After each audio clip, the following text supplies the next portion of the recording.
Fala pessoal, seja bem-vindo ao Fé e Cultura, o nosso podcast. O tema de hoje é um tema interessante, porém complicado.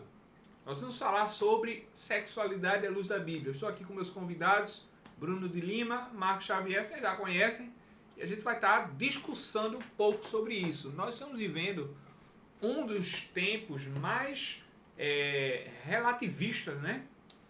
Se não mais relativista, nós estamos vivendo uma era mais debandada do mundo. Os índices de divórcio são altíssimos e as pessoas hoje ou não querem saber do casamento ou quando se casam não tem nenhum tipo de compromisso. Então nós vamos investigar quais são os princípios bíblicos acerca do sexo, né? E por que isso é tão latente na sociedade hoje, né, Bruno? É verdade.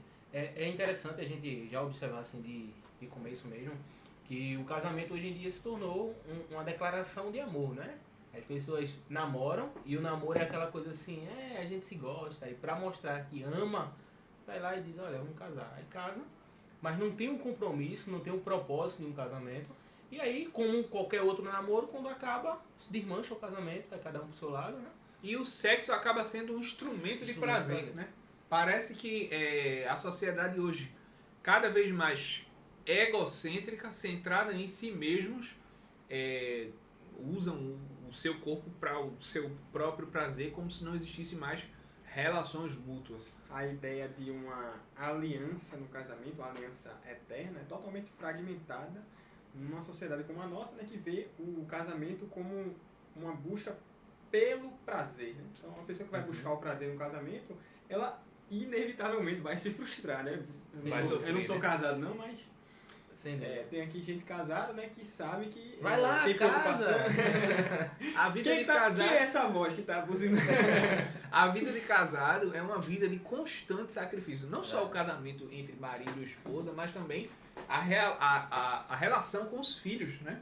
E a criação e tudo mais. A gente teve a experiência que nosso amigo Bruno passou com o filho dele. Se você nos segue no Instagram, você viu nosso pequeno Pedrinho passou por uma situação extremamente delicada e os pais o tempo inteiro sofrendo, se sacrificando, lutando, porque a família é isso, né? Família Exatamente. é uma vida de sacrifício.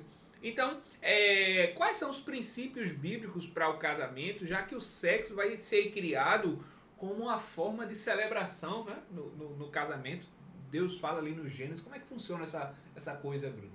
Olha, hoje a gente se ouve muito sobre o sexo como uma forma de se alcançar o prazer. Ou seja, você, na relação sexual, tem a relação para poder se satisfazer. E isso é interessante, mas é exatamente o oposto o que é o ensinamento bíblico. O sexo no casamento é para realizar prazer no outro, né? O homem, Paulo diz, que não tem domínio sobre o seu próprio corpo, né? E a mulher não tem o domínio sobre o seu próprio corpo. Claro que ele está fazendo referência ali ao seu próprio corpo no sentido prazer para si, né? O homem não tem o domínio do corpo para gerar prazer para si, a mulher também não tem que gerar prazer para ela. Mas como é uma só carne e o amor dos dois é sacrificial, né? O homem se entrega a sua vida para a mulher e a mulher se submete a ele como a igreja submete a Cristo, você tem aí uma forma perfeita na qual o homem, amando a mulher como Cristo amou a igreja, entregando sua vida, gera o prazer nela, e a mulher que se submete a ela, como a igreja submete a Cristo, gera prazer nele. Assim, você tem, digamos assim, o fechamento, né, de uma só carne dentro da casa, no Isso é um quarto. paradoxo que você falou, Bruno, o que o apóstolo Paulo fala, de buscar o prazer do outro. Do outro, né? não no outro, né? Buscar do outro o prazer, né? Porque, veja, parece que é óbvio que a gente vai para o sexo e vai buscar o prazer para nós, né? Mas é justamente o contrário que vai nos fazer realmente felizes, né? É buscar... E isso, no caso, a relação sexual se torna o ápice de toda uma estrutura que funciona. Desde o início de cada pequeno ato de sacrifício no casamento até chegar no ponto do ato sexual. Agora, não é fácil falar isso numa geração dos vibradores, né? Onde cada vez mais as pessoas estão querendo unicamente restringir o prazer para si. Aquela visão egoísta do casamento. Então, assim, a gente vai ver uma influência muito grande também, e a gente pode falar sobre isso, o mal que causa nos casamentos, né? É a influência da pornografia. Então, já desde muito cedo, os jovens já buscam aquele prazer egoísta, né? O que é a masturbação se não prazer egoísta, e que é como se fosse aquele algodão do doce que você come, se desmancha e você já não tem mais nada. Não tem nem nada de nutritivo e muito pouco de prazeroso. Bom, então, gente, nós podemos então definir o que é a sexualidade, né? O que seria esse elemento, né? Sexualidade. Então a gente fala disso, a gente tá falando de quê? Dentro do casamento, hoje especificamente, no nosso podcast, a gente vai falar mesmo de relação sexual, né? E relação sexual com alguns acréscimos como convívio de casais, né? Que para quem não é casado e está assistindo, são coisas muito íntimas, né? Que você acha que não então tem está relação. No ar o Fé e Cultura Proibidão. Proibidão. Eu não deveria nem estar aqui, né? Não, você deveria estar aqui, né? Pra aprender, Pra aprender também. Não vai aprender depois que casar. Aí depois tem... Com certeza. Depois de 2 meses de desastre, aí vai assistir o O podcast. cristianismo precisa ensinar essas verdades, né? Precisa ensinar essas coisas. Não pode ser moralista, né?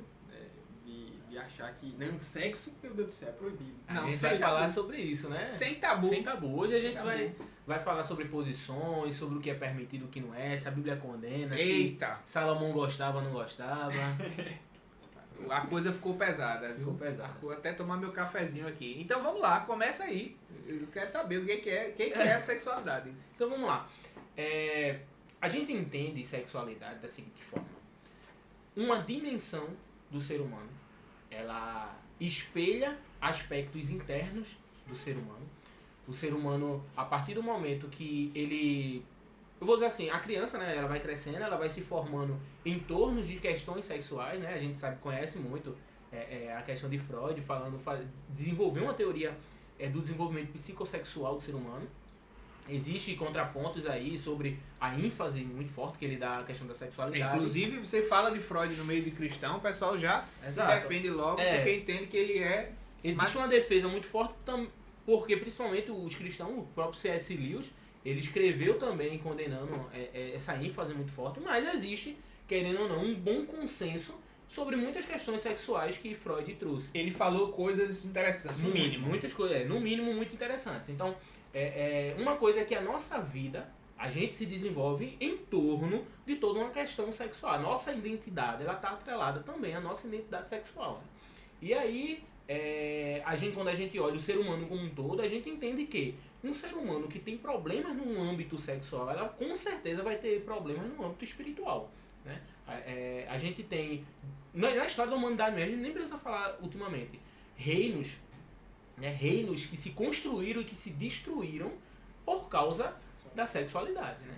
A gente sabe que existe uma ligação muito forte de questões de liberdade sexual, libertinagem sexual, melhor falando, e o ápice de culturas. A gente vai ver que todas as vezes que uma cultura, de uma civilização, melhor dizendo, está em seu ápice e ela começa a ruir, um dos principais indícios é a depravação sexual, né? A gente vê isso na Grécia, na Babilônia, na Grécia, a gente vê isso em Roma, e a gente vê isso hoje, né? Todas as vezes que uma sociedade ela começa a se depravar sexualmente, ela começa a ruir em outros campos da moralidade. Então, a gente vê o seguinte, a sexualidade ela tem um âmbito muito importante, porque quando, digamos assim, vou usar essas expressões mais comuns, quando um tabu sexual ele é quebrado, ele não quebra sozinho. Ele sai desmoronando uma série de cadeias, ele gera uma cadeia de rompimentos morais dentro do indivíduo. Então você tem lá um indivíduo que cresceu numa sociedade patriarcal, machista, opressora. Eita.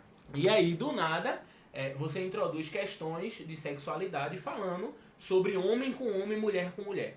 Isso em um jovem, sei lá, 16 anos. Você não vai reestruturar apenas o conceito dele de sexualidade e de prazer, jamais. Você vai desestruturar toda uma cadeia moral, porque a sexualidade ela está atrelada a muitas outras coisas identitárias do indivíduo. Então você tem um elemento no ser humano, que é a sexualidade, que diz respeito a toda uma estrutura de quem ele é. De quem ele é, exato. Exatamente. É por isso também, por exemplo, muitas das vezes que você vê adolescentes entrando em crise de identidade, a questão sexual está envolvida. né? A questão de identidade sexual se envolve, porque é um momento de formação. E ela é um dos pilares da pessoa, né? É pessoa humana. E o que é que a Bíblia diz sobre isso, né? Porque a Bíblia vai falar de sexo, ela vai trazer alguns princípios porque assim, a Bíblia é o nosso princípio regulador, né? Como ela é a revelação de Deus, ela vai dizer para nós como nós devemos viver. Quais são os princípios adequados da sexualidade na Escritura? Porque é a partir daí que nós podemos discutir o que é que no mundo está dando errado, né? É verdade. A gente precisa, assim, fazer algumas descrições interessantes. A sexualidade ela já vai ser ampla, né? Ela vai envolver expressão, a expressão do gênero, que é a expressão do sexo, podemos dizer assim. Como a pessoa se porta, mostra na sociedade aquilo que ela acredita ser. Você tem o próprio sexo biológico, você tem comportamentos sexuais, comportamento de gênero. Enfim, existe um Então vamos lá, com calma. O gênero seria homem ou mulher, macho e fêmea. Vamos lá. A gente tem, hoje em dia, vai ter uma bagunça muito grande teórica sobre isso. Eu vou tomar uma linha, certo? Mas se você for pesquisar, você vai ver várias linhas. Mas eu vou falar o que é mais consensual. Você tem o sexo, que seria a questão biológica, a parte genética, homem e mulher. Né? XY. Eu sou XX, sou XY. É biológico. É o biológico, é o sexo. Aí você vai ter o gênero, que seria a parte identitária do sexo. É como a identificação do sexo. Masculino e feminino. Você já percebe que foge um pouco da questão biológica. Porque o masculino e o feminino é uma construção, querendo ou não. Mesmo que haja uma inclinação biológica, homens tendem a se comportar de tal forma, mulheres tendem a se comportar de tal forma. Ou seja, homens tendem à masculinidade, mulheres Mas a Bíblia não diz que macho e fêmea Deus criou? Exatamente. Só que é aquela coisa, o ser humano, ele se difere dos animais da seguinte questão, o ser humano pensa. E o ato de pensar, o ato de consciência, dá liberdade ao ser humano de criar, né? E o criar é sair, transcender a determinação biológica. Um dos pontos é esse, né? A determinação biológica é macho e fêmea, mas Deus nos fez além do biológico. Aí entra a questão que envolve outras questões da sexualidade, como a expressão dessa masculinidade, a expressão dessa feminilidade. Então eu posso ter um homem que nasceu macho. Sim. E que pode, dentro da sua masculinidade, se expressar Sim. de forma feminina. Como exato. fêmea. Como fêmea. Mesmo que biologicamente ele não seja. Mesmo que biológica não seja. A discussão dentro do campo teológico vai ser na questão moral. Isso é correto? Deus aprova? Quais são as diretrizes de Deus sobre essa isso? expressão, né? O cara é homem, macho, de maneira biológica, mas ele se expressa o seu gênero como feminino. Essa expressão é em ato sexual ou você está falando de uma forma geral? De uma forma geral. Né? É o cara que tem pênis, mas usa vestido, né? Sim, entendi. Então é afeminado. Pronto, nem precisa ir tão além como usar vestido, mas é o jeito mesmo, os trejeitos. E observe assim, eu gosto muito de destacar isso, que às vezes realmente, por diversos motivos de criação, alguns rapazes desenvolvem trejeitos femininos. E isso a gente conhece várias pessoas. E ele gosta de mulher, ele é homem, mas tem os trejeitos. Ok? Existem também aqueles que se esforçam para ter determinados trejeitos, né? Aquele cara que força uma voz fina, aquele cara que tem uma quebrada que você diz, tá forçando a barra, enfim. Se queira diz queima ou não queima. É como se diz. Então tá bom, então definimos aí o sexo biológico, a questão do comportamento. Da expressão. E por que há? Porque aí entra um conceito na sexualidade chamado perversão. Sim. Não é isso? Então seria interessante a gente definir o que é a perversão, porque é isso que vai trazer a explicação para o que está acontecendo na sociedade. Bom, a gente tem um texto bíblico que fala sobre perversão, e aí vem Romanos 1, quando Paulo vai falar sobre a ira de Deus se manifesta, né, através da criação, ele vai falar da idolatria e tal. Naquele texto, Paulo ele vai criar uma argumentação mostrando que existe uma ordem natural das coisas, e ele faz referência a Gênesis 1 e 2, mostrando que aquilo que é de ordem natural foi estabelecido em Gênesis 1 e 2, tanto no sentido de criação natural, biológica, tá lá em Gênesis 1 e 2, quanto de ordenança de Deus sobre essas questões e ordenança biológica e essa liberdade que a gente tem, como eu falei anteriormente. E aí você tem Deus dando papéis em Gênesis 1 e 2, papéis sociais ao homem, papéis sociais à mulher, funções na sociedade, etc. Então, Paulo vai argumentar isso em Gênesis 1 e vai dizer que eles viram, o ser humano, ele vê a glória de Deus, mesmo que ele não tenha conhecimento da revelação de Deus, a revelação escrita, mas ele vê a glória de Deus na criação. E diz, olha, é indesculpável. Ele não tem como dizer, eu não sabia que isso era errado. Olha, isso não vai acontecer. E a sua própria consciência, né? Sim, aí ele vai falar da consciência, da própria criação, e vai dizer, olha, a perversão, ou seja, mesmo sabendo, ele tamparam os olhos, né, eles se obscureceram. Tem uma palavra específica no capítulo 1 que ele vai falar que é meio que sufocaram a verdade de Deus dentro deles. Mudaram a glória do Deus invisível. Exato. E fizeram o quê? Sufocaram essa verdade. E ao sufocar essa verdade, eles quiseram fazer o que queriam. E aí ele diz, as mulheres deixaram o uso natural do seu corpo, né? Exatamente. E se inflamaram de paixões umas pelas outras. Semelhantemente os homens, né? Paixões infames. Infames, na qual Deus abomina. Essa expressão de perversão dentro da doutrina paulina é exatamente isso. É pegar o curso natural que Deus estabeleceu de que homem se expressa no masculino, mulher se expressa no feminino. Mesmo tendo a liberdade de você não se expressar como masculino, Paulo está argumentando que o curso natural das coisas é o homem se expressar como masculino e se inflamar por mulher. Então, eu não sei se você percebe, mas entrou um terceiro conceito. Porque você tem a determinação biológica, inclusive estrutura física, como pênis, vagina. Você tem a expressão, que é o gênero. Você tem a expressão do gênero. Desse gênero, que pode ser masculina ou feminina, dependendo do uso da liberdade e consciência. E você tem um terceiro elemento, que é o desejo. Sim. Então, uma pessoa pode ter um determinado sexo biológico e se inflamar em suas paixões pelo desejo entre pessoas do mesmo sexo ou do sexo oposto, né? Exato. E aí, o que eu penso é o seguinte, onde é que entra a questão da perversão? Por quê? Porque esse desejo, ele é uma determinação biológica ou ele é uma escolha do ser humano? Porque o cara que está assistindo a gente, ele pode ter desejos. Às vezes é mulher que sente desejo por homem ou homem que sente desejo por mulher. O desejo em si vai ser natural a todo ser humano. De onde que vem? Aonde é que inicia sei lá, se é o trauma ou se é qualquer coisa que causa essa inversão ou essa perversão do desejo que Deus criou lá no Éden? Vamos lá então.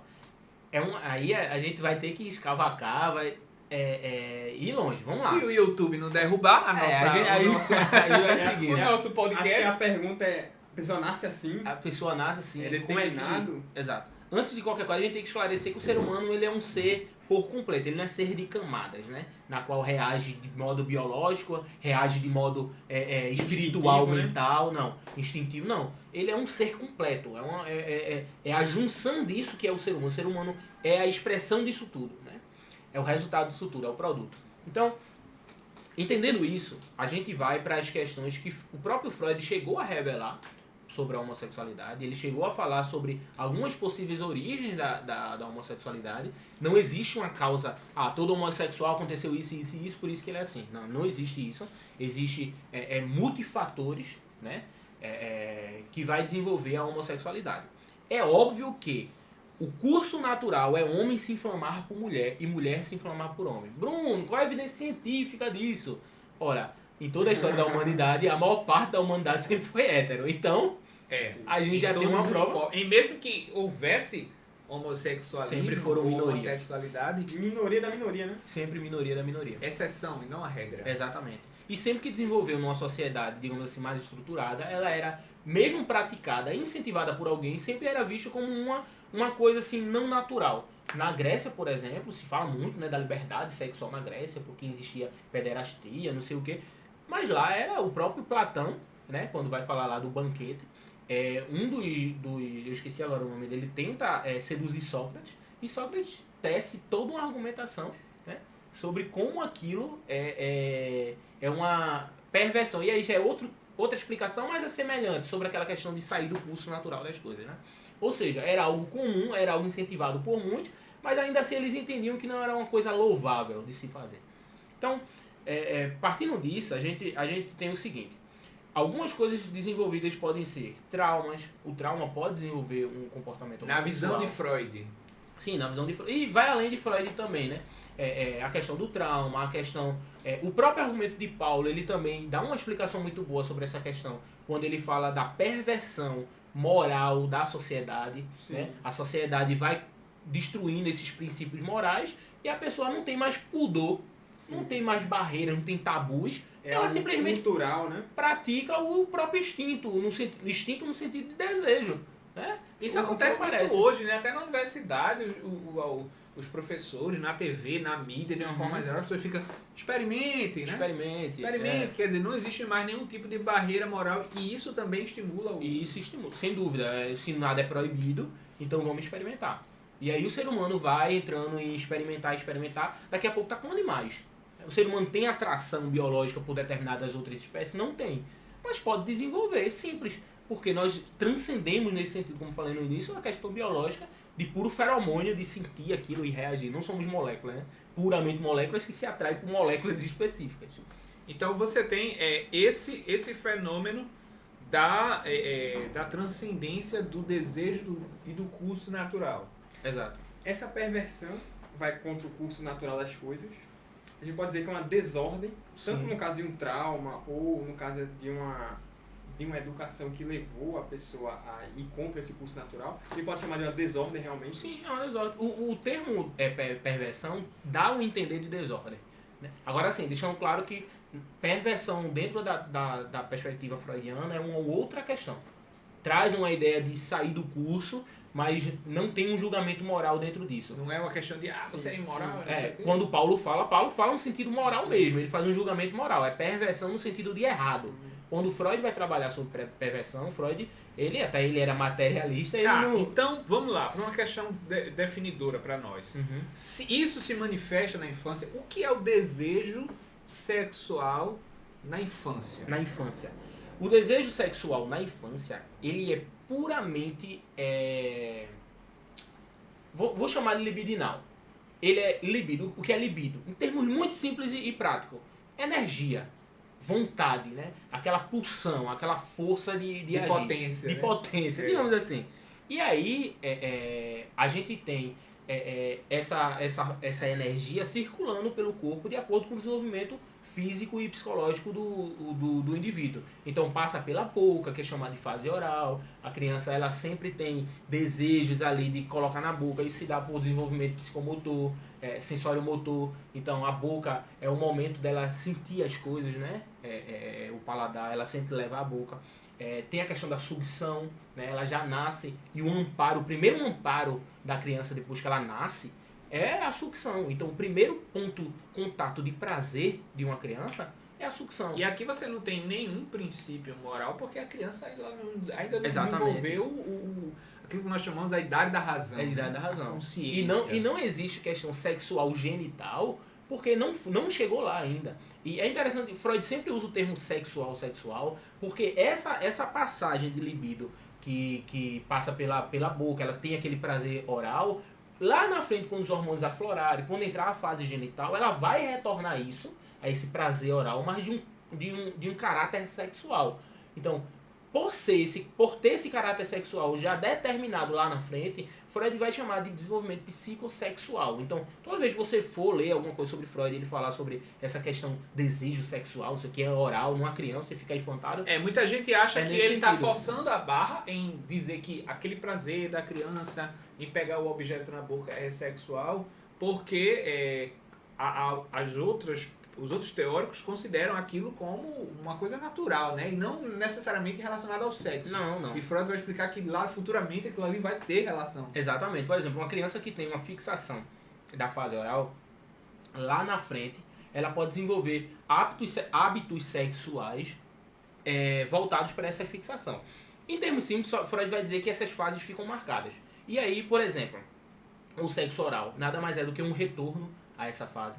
o sexo anal é nada mais é do que o retorno à fase anal. E o próprio sexo em si, genital, é uma continuidade do prazer sexual genital mesmo, né? Que é onde toda a libido está centrada. O menino começa a ficar tocando ali, né? Pegando, aqui amulegando. A gente chama amulegando, né?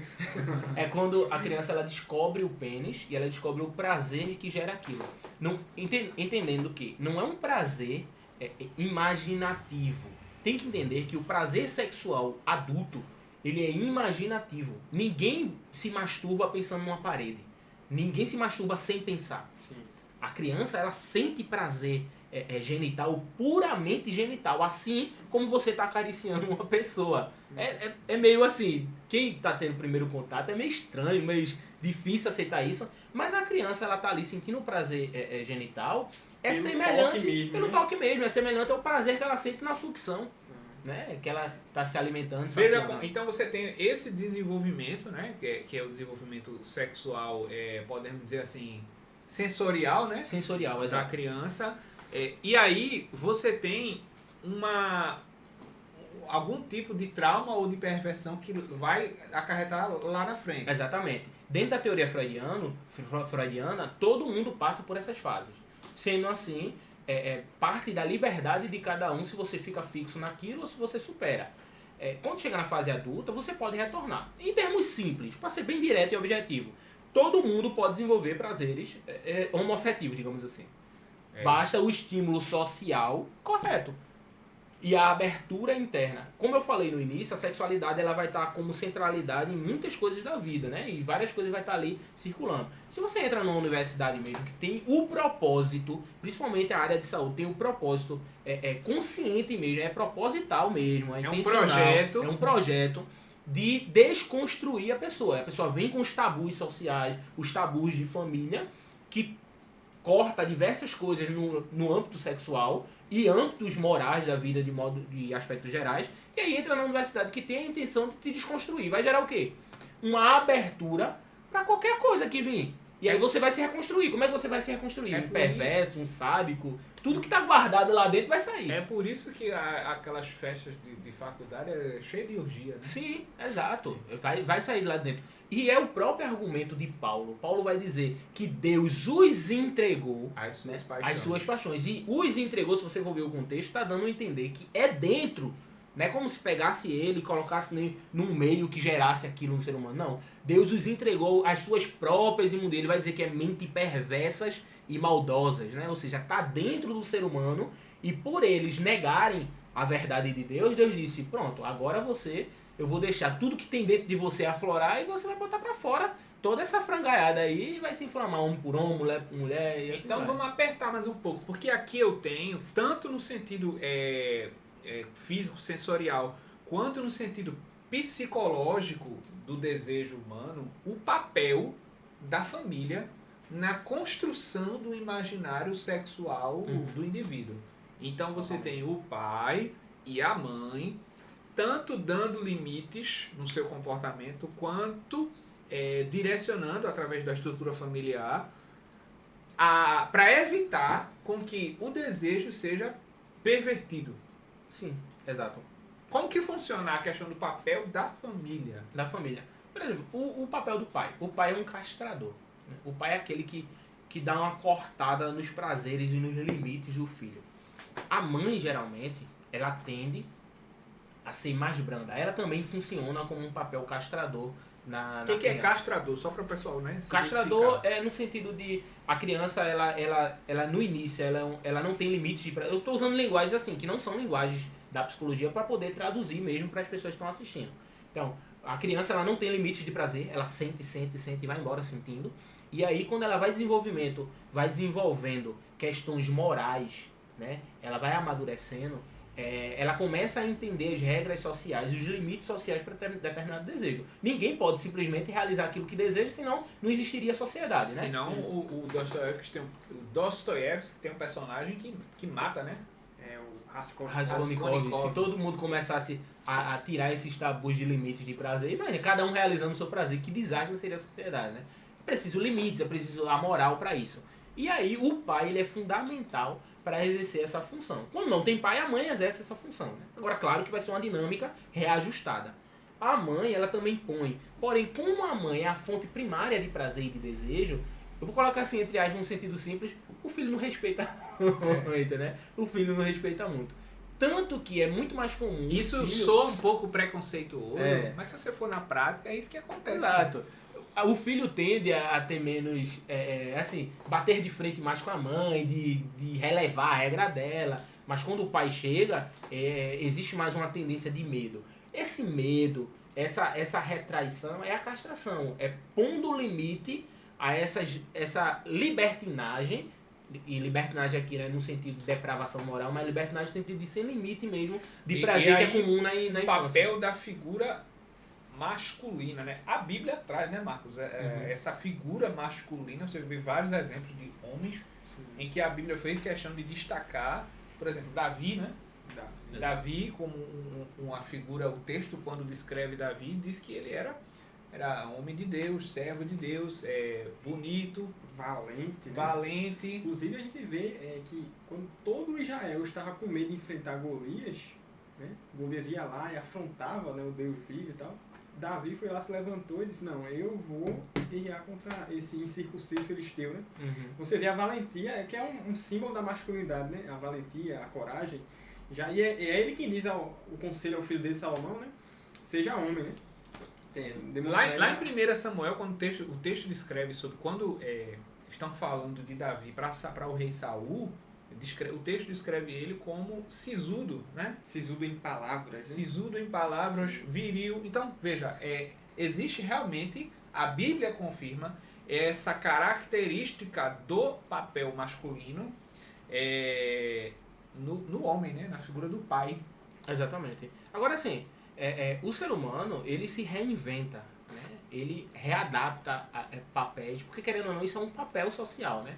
Uma mãe pode agir, e muitas vezes age com esse papel castrador. Caso, isso aí a gente chama de arranjo familiar. Arranjo familiar, uma desestrutura. Não é o ideal, mas acontece e às vezes funciona melhor do que o próprio modelo ideal. Né? Então, acho que deu para explicar a questão da castração, né? Do papel castrador. A questão da família, o papel do pai. Pronto. Então, o pai ele vai exercer essa função castradora. A mãe, ela também vai auxiliar a partir do momento que ela apoia o pai. A partir do momento que ela apoia o pai nas limitações que o pai põe no filho, isso já é uma forma da mãe também castrar a criança. Ela entra quando ela percebe, né? Isso tudo eu tô falando em processos inconscientes. Não é um processo de racionalização que a criança para no canto e diz, meu pai tá me proibindo disso. Não é assim. É um processo inconsciente, interno. Vai se desenvolvendo automaticamente, digamos assim. Ou seja, Bruno, então um pai faz diferença na vida de uma criança.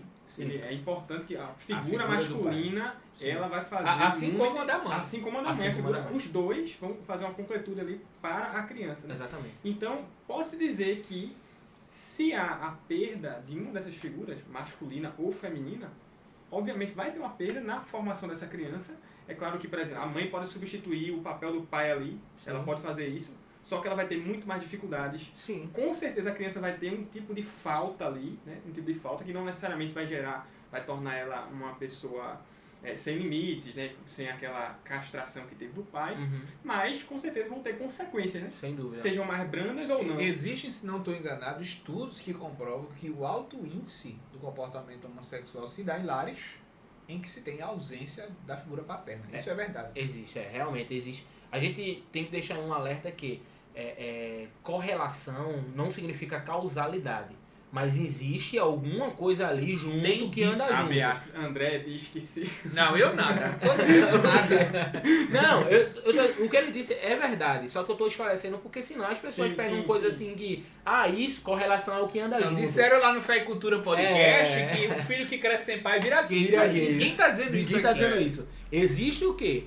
Um dado muito acentuado de... digamos assim, jovens homossexuais que quando vai fazer um histórico mesmo, né, histórico familiar, percebe-se questões problemáticas com a figura paterna. Isso sinaliza alguma coisa. Isso sinaliza alguma coisa. Não quer dizer que figuras problemáticas com masculinas geram homossexuais. Ninguém está dizendo isso e nenhum estudo diz isso. Mas existe alguma coisa aí que liga os dois, os dois têm contato.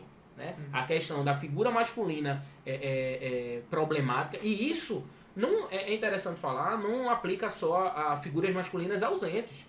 Figuras masculinas muito presente até demais, que castra demais a criança não tem liberdade para nada, não pode expressar nenhum desejo, né? Ela se torna aquele ser totalmente retraído. E há perversão. Por quê? Como eu falei no início, a questão sexualidade está totalmente atrelada à questão identitária. Totalmente atrelada. Eu já vou dando alguns pontos. Por exemplo, mulheres ou homens que na cama gostam de apanhar ou de ser enforcado. Eita, pesado. Tem pessoas na cama que gostam de ser enforcado. Isso revela traços da personalidade, da sua identidade como pessoa. E é um ato sexual. De uma pessoa que tem um comportamento, digamos assim, submisso. Que sente prazer em ser escravizado. Exato. Na cama reflete o que a pessoa é na vida. Não é um reflexo direto. Tipo, gosta de apanhar na cama, você chega na rua, dá uma tapa na cara da pessoa. Não é isso. Mas, através de estudos psicológicos, de entrevistas psicológicas, de testes psicológicos, você consegue fazer um mapeamento da personalidade e você vê que existe relação de quem a pessoa é quanto pessoa e como ela se porta na cama. Né?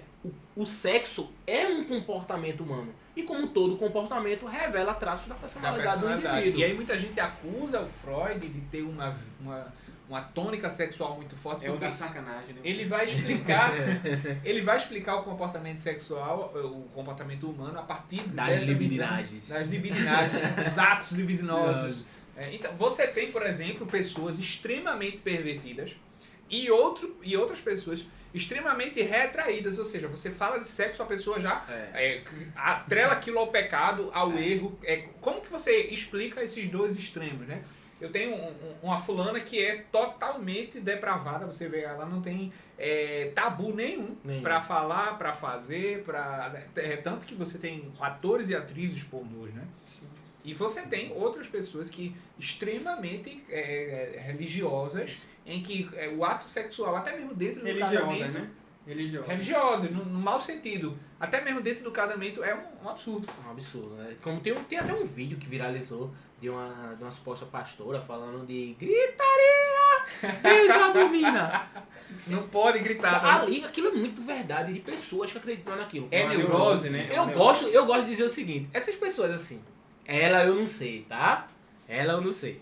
Mas assim, pessoas assim, que são extremamente intocáveis nessa questão, elas têm algo guardado tão abafado. Ela é basicamente, sabe o quê? Aquela que olha a devassa, deseja ser... A cerveja.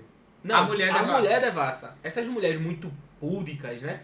Pudicas, elas têm o desejo de ser devassa, mas não conseguem por causa de uma voz, de uma autoridade interna dizendo você não pode, se você fizer isso, você é pecadora. Mas dentro existe uma devassa aprisionada. A verdade é essa. Né? Ela deseja ser, mas tem uma repressão moral muito grande interna. E aí a pessoa que está ouvindo que tem esse comportamento agora deve estar chocada, né? Chocada, né? Mas não deixa de ser... Os indícios são muito fortes. Ô Bruno, como a gente enxerga hoje, como sociedade, o sexo, a relação sexual em si? Então a gente vê jovens, cada vez mais, parece que o sexo... as pessoas costumam falar, né, geralmente os liberais, os ímpios ou coisa desse tipo, que o sexo é um tabu. Quando na verdade é o contrário. Quando na verdade é o contrário. O sexo hoje, todo mundo quer falar de sexo, todo mundo faz sexo, principalmente entre os jovens. Tem os telefones tocando, deixa lá. Mas veja, a maneira como a percepção que a gente tem do sexo entre os jovens, por exemplo, é aquele sexo sem compromisso algum. Então veja, é aquela busca pelo sexo egoísta em que, né, vai buscar o ato sexual e aí vai ter aquele pico lá de dopamina, né, que tem aquele ápice de prazer e felicidade. Só que as pessoas que encaram o sexo com esse olhar egoísta de buscar o prazer e ter o prazer, elas vão chegar, assim como qualquer tipo de droga, né, vai ter o ápice de dopamina ali, depois vai descer, vai ficar naquilo ali, e sem ter aquela coisa que o cristianismo traz pra gente, né, que é um compromisso real de estar com aquela pessoa ali. Olha, Marcos, eu vou além do que tu estás dizendo. Eu ainda arrisco em dizer o seguinte: toda forma de prazer, de autoerotismo, é regressão infantil. A pessoa tem algum problema... Imaturidade? É infantilidade, infantilismo, é infantilismo. A pessoa tá regredindo a uma fase da vida, na qual o prazer era menos proibido, na qual ela era mais segura. Sim. Ou seja, é uma pessoa que não se tornou adulta Sim. Ela se volta para o prazer em si. Eu ainda vou ser mais aquela prático. coisa do, é aquela coisa do vício. O que a vício em pessoa não pornografia. ela não consegue controlar as próprias paixões, né? Sim, olha. É aquela desordem interior. Exato, olha. O próprio vício na pornografia. O indivíduo que é viciado em pornografia é um indivíduo que precisa fazer terapia. E na terapia ele vai trabalhar questões de regressão infantil, sim. É meio que redundante falar de regressão infantil. Toda regressão é infantil. Mas é uma regressão. E qual é a causa de... Porque, veja, isso é um axioma na sociedade hoje. Né? A mulher recebe lá o vibrador e diz, olha, aqui é o seu símbolo da libertação. Conheça o seu corpo. Conheça, explore. É a era do infantilismo. Sinta o prazer. É a geração quarta camada, presa a questões afetivas. E toda pessoa que é presa a questões afetivas são pessoas que não superaram traumas normais de todo ser humano passa, traumas infantis. Então você tem uma geração completamente infantil que não quer assumir a responsabilidade de um casamento, de uma família, que tem nojo e abuso de criar um filho, né? Porque um filho é uma coisa de extremo autonomia, né? O egoísta detesta, tem pavor de filhos. Parece que há toda uma atmosfera. Tudo isso que a gente está falando, tudo isso aponta para uma coisa, fugir de responsabilidade e buscar prazer. E isso é infância, gente. Isso é infância. Prazer. Toda vez que se põe limite, gera angústia. E, novamente falando, né? A gente não está indo aqui contra o prazer.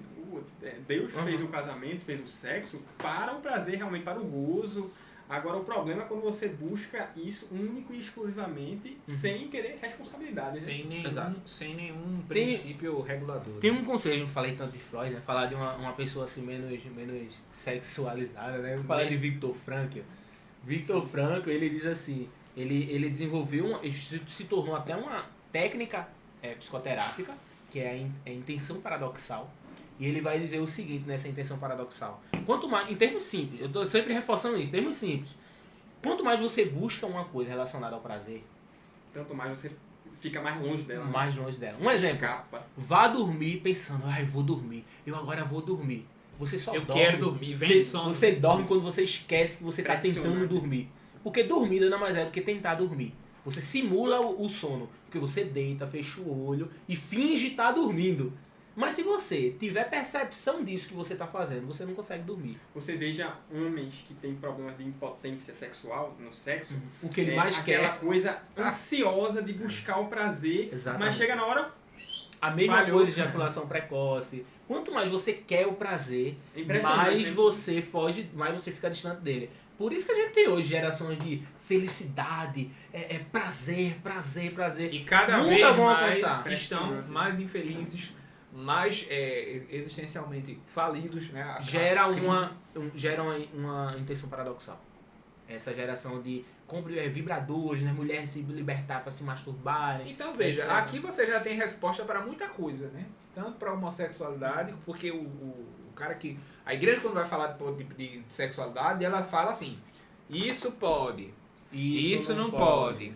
Fazer sexo anal não pode. Vira uma caixinha de regras, né? Fazer sexo oral é errado. Não sei o que, mas existe toda uma estrutura, que é o que a gente está falando justamente aqui hoje, para determinar a saúde do ato sexual. E muitas vezes não tem nada a ver do como, né? Mas do porquê. Até, veja, já que a gente falou nessa questão das caixinhas da igreja, né? Que as igrejas faziam, pode, não pode. A gente tem... usando esse conceito assim de perversão no sentido de aquilo que não foi destinado a ser, usando. A gente tem o beijo. Eu amo usar o exemplo do beijo. O beijo é um exemplo de perversão comum na nossa sociedade. É aquela coisa do... A boca não foi feita para isso? A boca não foi feita para beijar.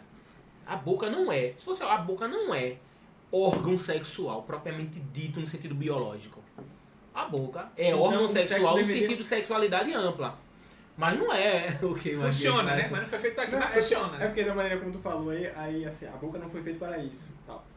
Então a única coisa que foi feita para o sexo foi a genitália. A genitália. Foi Sim. feita com aquele fim. Com a Com finalidade. aquele fim. Qual o fim? O fim do sexo biológico. O fim do sexo biológico é reprodução. Não é prazer. Sim. Né? O prazer envolve outras dimensões do corpo, como o toque, o cheiro, o sensações, trejeito, as sensações. Agora, toda necessidade básica do ser humano envolve prazer, né? Porque, por exemplo, quando você vai comer, você tá com muita fome, quando você come, você tem uma sensação de saciedade. E né? o prazer é uma carência, né? Você tem uma carência de algo, né? Uma carência. O sexo é uma carência. Você tem a necessidade ali. O seu corpo tá pedindo aquilo. desejando aquilo. Uhum. Me diz uma coisa. Se o beijo é aceito na sociedade, por que o sexo oral não? Ah, sim. Mas o sexo oral a sociedade já aceitou, né? É, o sexo Uma Mas parte ainda tem da igreja comunidade que que ainda diz assim, ó, não pode, Não né? pode botar a boca no Não microfone, pode. né? Ela usa essa expressão, né? Os pastores nos Nos estudos, né? Nos estudos Não pra pode botar a casais. boca no microfone porque porque não foi feito não foi para feito pra isso, né? aquilo. Ou então o sexo anal usa assim, não pode mexer na fossa. Bom, aí Tem criança que gosta de se melar, né? ele pegou pesado, né? Tem criança que gosta de se melar. Pegou pesado. Bichinho. Eu vejo Esse simplesmente- rapaz não devia estar aqui, rapaz. Esse rapaz não devia estar aqui. Eu vejo simplesmente a questão pelo seguinte, veja, você tem um sexo dentro do casamento infinitamente mais prazeroso quando se explora a questão das preliminares. Sim. Então, por mais que você diga que a boca não foi feita para aquilo ali, ou então ela tem a questão do alimento e tudo mais, você tem uma prática que, segundo Freud, é uma perversão, né? Mas que trabalha perfeitamente quando se é feito dentro do O casamento. livro de Cantares. Eu ia dizer isso Cântico dos agora, Ian. Campos. Olha aí, ó. Ele Ele não Deus. tá proibido de ler. O solteiro não tá proibido de ler cantares, né? Pode ler. O amante Então não vai é fazendo falar, né, estudo com a amada não, né? Ele vai falar, né, dos beijos no seio da sua amada. Como cachos de uva, né? E- Tem um estudo de Silas Malafaia nos anos 90, né? Sobre... E, rapaz, deu muito o que falar, porque ele disse... Eu gosto de Malafaia. Ele usa principalmente o dos anos 90, né? Os anos 90 é melhor ainda. Quando ele tinha bigode? Quando ele tinha bigode, só o bigodinho. Aí ele diz, olha, o texto diz que os seios são semelhantes a uvas, né? Tal. O que se faz com a uva? Chupa, né? Exatamente Essa palavra isso. foi Foi Não, mas forte. tem até uma música, né? Chupa que é de uva. Mas é exatamente isso. Eu nunca tinha parado pra Cantares, pensar. veja só, Cantares é interessante. Falando sério agora. Cantares é interessante porque ele vai falar de toda uma preliminar. E não é preliminar no ato sexual propriamente dito, de onde beijar, onde não beijar. Mas é uma preliminar no sentido de atração, no olhar, no toque, no cheiro. É uma mostrando dança, uma né, do Exatamente, acasalamento. exatamente. Perfeito. Dança do acasalamento. Existe Uma toda uma sedução. atmosfera de sedução. Isso é sexualidade. E para você ver como isso é puro e divino, dado por Deus, o texto de Cantares é simbolizado. Os próprios rabinos da época, na hora de aceitar, um dos motivos de aceitar o cânon, mostra que aquilo dali representa o próprio amor de Deus para com sua igreja. Para você ver como aquilo é puro e verdadeiro, dado por Deus. Que não é uma coisa devassa. E ali você tem Salomão falando dos peitinhos da Sunamita, falando de subir na palmeira, né? E provar o fruto da palmeira. Sim. Que a Sunamita fruto é subiu esse? na palmeira e provou a palmeira, botou o fruto na boca. Isso tá no texto da Bíblia. Isso tá no texto. Né? Por isso que muita gente, falando por uma questão a gente no Clube Fé e Cultura tá dando uma aula sobre o cânon, né? E o livro de Cantares de Salomão foi muito discutido. Né? Uhum. Principalmente ali no final depois do período do exílio, se ele realmente era um livro que sujava as mãos ou não. Um livro que sujava as mãos era um livro muito santo, né? Uhum. Se ele era um livro santo ou não. Por causa desse conteúdo, que você tem referências diretas na poesia hebraica De ao atos ato sexual. E ali é ato sexual mesmo, né? Não é assim a coisa. É Salomão cantando pra sua amada, né? ato sexual dizendo, mesmo. eu vou lhe pegar, né? É exatamente isso. A linguagem é tão direta que, assim, direta assim, no sentido do ato mesmo, fazendo uma ponte direto pro ato, né, simbólico, que tem uma hora que ele diz que ele foi lá em busca da sua amada. A gente tá falando, o casamento não é feito de hoje, né? Que os dois dormem juntos. Tinha a câmara das esposas. Salomão tinha mulher que sabe X, né? E aí ele vai em busca dela. E aí, veja a simbologia. Ele chega, ele começa a suar, ele põe a mão na fenda da porta, Existe toda uma simbólica aí. Ele põe a mão... É sério. Ele põe a mão na fenda da porta. Deveria ser uma cortina, né? E ele põe a mão numa fenda, a mão soa. E aí ele olha para ela, mas ela está indisposta e finge dormir. Aquele jogo, aquela dança sexual. Sim. E aí ele pega, sai, né? E volta. E aí ela se arrepende. E porque ela tava fazendo charminho para que ele insistisse, né? E aí ela volta e começa a procurar ele. Você vê uma dinâmica do relacionamento de um casal junto com a questão do ato sexual. E tudo isso simbolizando o relacionamento de Deus com a igreja. Veja, e ainda assim, ora, para simbolizar tem que ser algo puro e dado por Deus, né? Não pode ser uma devassidão. O sexo é um presente, dado de por Deus. Exato.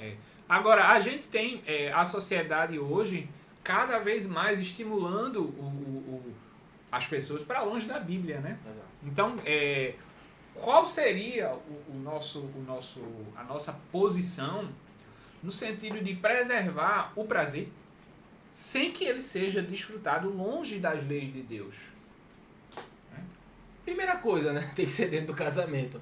Porque parece ser óbvio o que eu estou dizendo, mas as pessoas hoje já têm quebrado muito essa questão do casamento, atribui o sexo às carícias de um namoro. Até para quem, falando para não cristãos, pra gente como cristãos, é óbvio que, por ordenança bíblica, isso deve ocorrer dentro do casamento. Mas para quem não é cristão, veja as pessoas que fazem sexo fora do casamento e dentro do casamento. Veja as consequências que tem. Uma moça que entrega o seu corpo a um rapaz sem que ele tenha um compromisso com ela, uma aliança, está debaixo de uma aliança. Primeiro que o corpo dela não tem nenhum valor, né? Nem o dele. Sim, é verdade. Uhum. É verdade. Nem o dele. Eles estão se entregando um ao outro em corpo, mas a alma não está ligada. Eles não têm um compromisso um com o outro, né? Eles não têm um compromisso com o outro. Então, assim, socialmente, já é ruim você entregar o seu corpo para uma outra pessoa sem que ela tenha realmente aquele compromisso, digamos assim, eterno com você, né? Uhum. Mas, assim, falar disso numa sociedade em que a ideia de casamento é totalmente desfragmentada, né? Veja como é a questão. O ato sexual, ele é uma representação do amor no casamento. Quando Paulo fala do dever do marido e do dever da mulher, vamos voltar a essa questão que eu falei no início. Uhum. Quando Paulo fala do dever do homem e da mulher, ele vai dizer o quê? Homem, amem suas esposas, assim como Cristo amou a sua igreja, dando a sua vida por ela. Ok. Mulheres, submetam-se aos vossos maridos, assim como a igreja se submete a Cristo. Assim você tem uma completude na qual um vive pelo outro. E a coisa funciona. Às vezes algumas mulheres reclamam de submeter ao marido, mas deve ser doloroso submeter a um marido na qual não a ama como Cristo ama a igreja. Então, o problema aí quando não funciona é porque alguém não está fazendo o seu papel direito. Ou a mulher não está submetendo a ela como a igreja submete a Cristo, ou o marido, ele não ama a sua esposa como Cristo ama a igreja. Então, já não funciona porque um dos dois está fazendo isso. Se fizer, funciona, né? E aí, essa relação, observe que não é para si, é para o outro. É o ato sexual no casamento. O prazer não é para si. O corpo não é do homem, o corpo não é da mulher, mas o corpo da mulher é do homem, o corpo do homem é da mulher. É a mesma representatividade do amor que Deus instituiu, do papel que Deus instituiu do homem e da mulher. Isso é exatamente o contrário do que se vive hoje, né? Porque a sociedade está cada vez mais assim, o corpo é meu, então eu faço o que eu quero. Prazer é pra mim. Eu dou ele pra quem eu Música, quiser. né? Primeiro eu, segundo eu, terceiro eu. Né? Não, as músicas são um retrato exato Exato. do que a sociedade tá vivendo. Eu tenho meu vizinho, ele escuta muito forró, brega, essas coisas. E ele tava ouvindo uma música que eu parei pra refletir nela, veja, é uma letra completamente... Teologia do brega. Vamos lá, teologia do brega agora. Teologia do brega, Uma das cantoras acho que é a musa daqui de Pernambuco, se você é de outro estado, você vai conhecer. E ela canta assim, story sorrindo, story bebendo, story dançando e dorme chorando.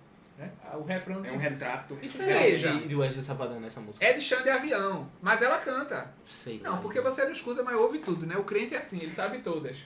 Então, você tem uma descrição. Eu gosto muito de analisar essas músicas. Porque mesmo que seja a própria sociedade gostando, ela reflete o estado natural do que a gente está vivendo hoje. Uhum. As pessoas estão cada vez mais preocupadas em publicar, postar, demonstrar, se entregar ao prazer para si, mas quando estão só, estão completamente vazios de sentido, tristes, angustiadas, Porque no chorando. fim das contas, André, o prazer voltado pra si ele não enche barriga. Quando a pessoa diz assim, ó, hoje na sociedade a gente viu muito um jargão acender assim do amor próprio, né? O amor próprio, tal, amar a si mesmo. Veja, eu entendo o que falam sobre isso, eu entendo. Em relação à aceitação, a gente seria outro assunto, mas assim, você veja que esse tipo de amor voltado para si, né? O mito de Narciso, o voltado para si, É narcisismo. ele não enche barriga nenhuma. Só o olhar amoroso de uma outra pessoa para mim é que é capaz de me fazer sentir amado. E eu olhando para outra pessoa e amá-la é que vai haver a completude do amor de fato, né? Então, assim, A realização, é o que você está dizendo, a realização plena do ser humano é a transcendência, a autotranscendência. Victor Frankl vai dizer isso. O que é a autotranscendência? Sair de si. Como é que eu saio de mim? Me entregando ao outro. O amor é a maior autotranscendência que o ser humano pode alcançar. E como é que a gente ama? Se entregando. Não existe... Quando se fala assim de amor próprio, é mais no sentido de autocuidado, de você se conhecer, de pôr limite para você não exagerar, de você não entrar numa relação tóxica na qual só você se doa. É esse sentido de amor próprio válido.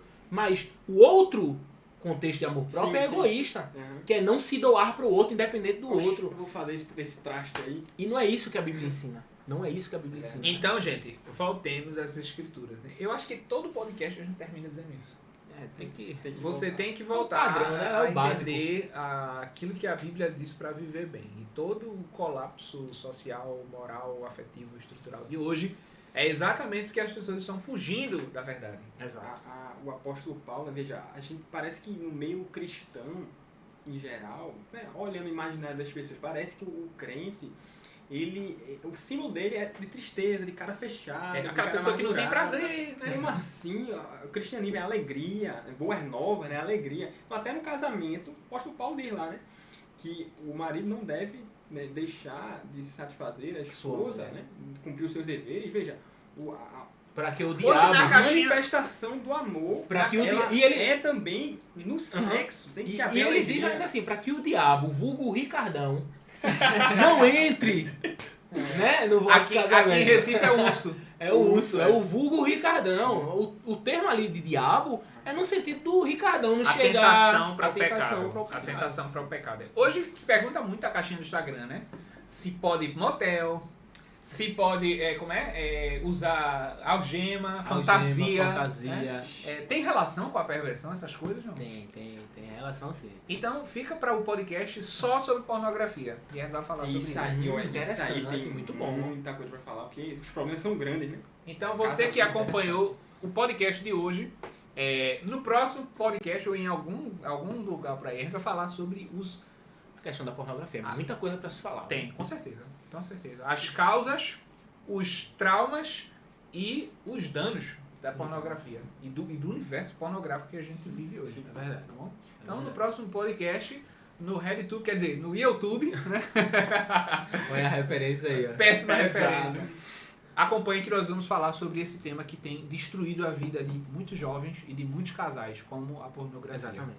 Existe, já dando spoiler, já vai falando, Daí, tem relatos até de pessoas ímpias falando do perigo. Dizendo, Na verdade, os estudos falando dos prejuízos da pornografia nem são estudos cristãos. As feministas hoje em dia já estão se levantando contra, né? Chama-se de a supervalorização do corpo feminino, da pornografia. Mas em contrapartida, elas querem a objetificação do corpo masculino. Assim, é uma diabo com diversão. capeta. É Satanás pro boi zebu. Então fique ligado aí no próximo podcast. Esse foi mais um, né? Podcast do Fé e Cultura. Foi... Pensei que a gente ia falar junto ainda. Será que dá? Não. Não. Eu me recuso. Eu me recuso a fazer essa baixaria. Eu estive com o Marcos Xavier. Muito prazer, gente. Foi um prazer. Isso aí. André. Estaremos Bruno aqui de mais uma Lima. vez. É isso aí, o assunto só foi um bate-papo, né? Não Hoje chega foi nem muito perto, informal, né? não chega nem perto de se esgotar o assunto. Siga-nos mas... no Instagram, arroba Marcos_Matemática. Eu não deixo nem você dizer, eu digo. E arroba BrunoDeLima.pc. Pronto, PC. E Tem algumas arroba coisas que você pode falar, André.Rodrigues com 2i. É isso aí. Arroba Fé e Cultura. O nosso podcast. Até a próxima. Clube, né? Assine o Clube Fé e Cultura, que tá com uma promoção R$19,90 mensal vai aumentar, esse preço não vai permanecer, é lógico, tá barato demais, vocês têm acesso a muito conteúdo. Chama com o curso C.S. Lewis para você poder entender o livro Cristianismo Puro e Simples. Esses assuntos a gente vai desenvolver lá com algumas lives especiais dentro Vai ter um do plus, clube. vai ter o Fé e Cultura Plus. Dentro do clube a gente vai trabalhar esses assuntos de modo detalhado, porque aqui a gente só faz citar, né? Lá a gente vai falar a teoria mais bonitinho, prolongado para quem Então sempre faz quer uma se aprofundar. propaganda, se você quiser ser feliz no sexo, assine o Fé e Cultura, que vai Gostei. ter assunto lá. Gostei. Excelente cópia. Excelente cópia. Verdade. Muito obrigado, pessoal. Esse foi mais um episódio do Fé e Cultura Podcast. E até a próxima. Valeu. Valeu.